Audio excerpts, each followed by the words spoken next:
Hey guys, back again for part two. As I left you, we're talking about the Game Boy Advance SP. This is one of my favourites. I do love this handheld, just for the fact that it's so small and sleek. And obviously, most of you that are watching this actually owned one of these.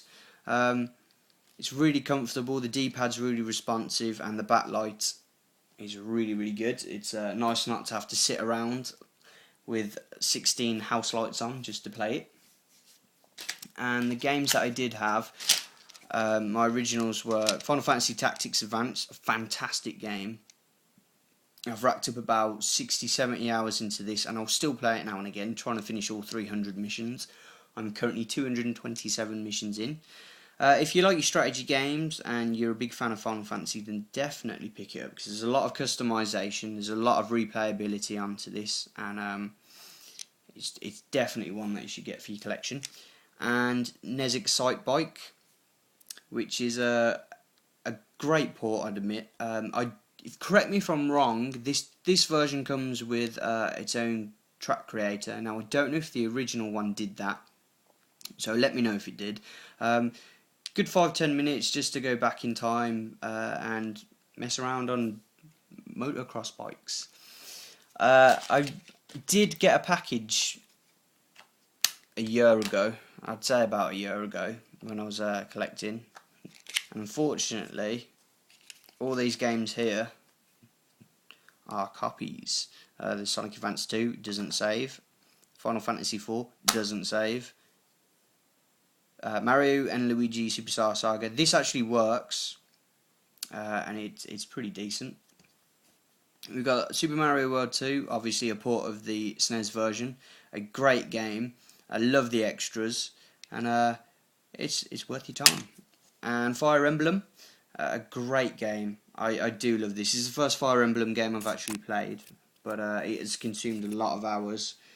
Apart from the fact that, yes, it is pirated, and I don't condone playing pirated games, but unfortunately I was a bit silly to buy this bundle on eBay for so cheap, being that they are all fake games. I also have the fake copy of Zelda, and somewhere in this pile of, there it is a copy of Yoshi's Island, also fake, and you can tell these are all fake. Obviously the really poor production labels, and the boxes are a different quality material to the official boxes, and the instruction manuals are about 2 pages long and they're really glossy. Finally, we come on to the PSP. This was donated to me by a friend, and he didn't need it anymore. He was too busy with uni and just gave it to me, said I could have it for my collection. If you can see, right there is a really nasty scuff mark and a few scratches, if we can get around the light. So I'd like to replace the face on this, redo the buttons because the X button sticks now and again. I'd like to clean out the speakers because it's gone kind of quiet, and get a new door hinge for this. It works perfectly, but you never know when it will go. And just quickly go through the games that he actually gave me with these. We've got Vice City Stories. It's a port of the PS2 and I would assume the PC version, with a few extra missions. A great multiplayer. If you liked Liberty City Stories, then you'll enjoy this for the multiplayer. And they've just changed the main character over.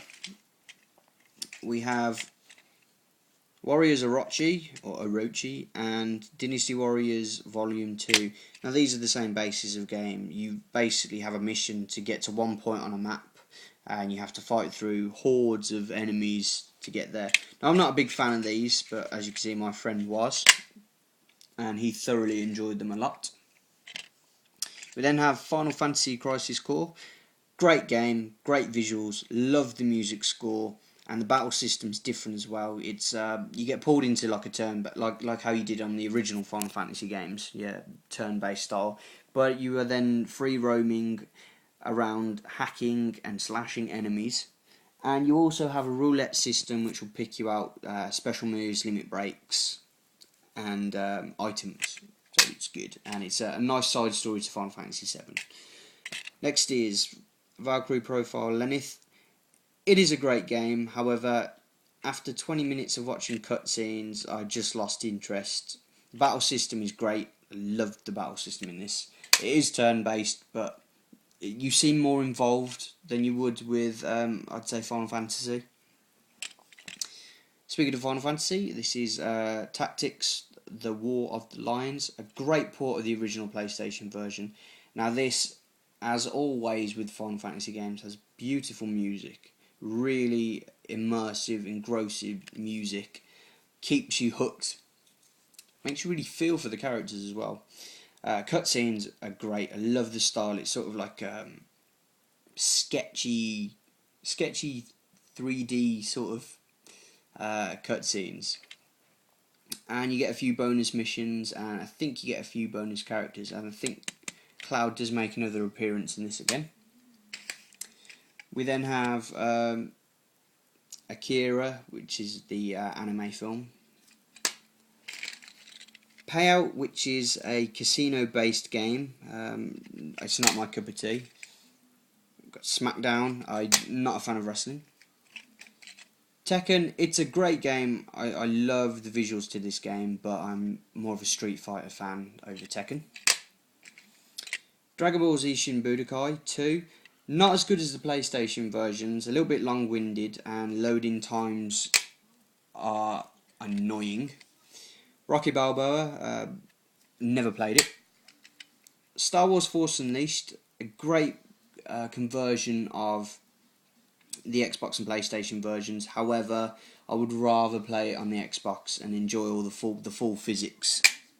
And finally is Monster Hunter Freedom. I put in a lot of hours on this game, but I did give up due to the fact that I loved playing this game with a friend, and playing it on your own just didn't have the same sort of feel to it. And we also have, this is my original demo disc. It just comes with a few videos, and that's about it. Nothing special. But that's it, guys. So I hope you did enjoy this video, and I will leave you to it. Enjoy the rest of your sleep, and I will see you very soon. Thanks for watching, guys. Good night.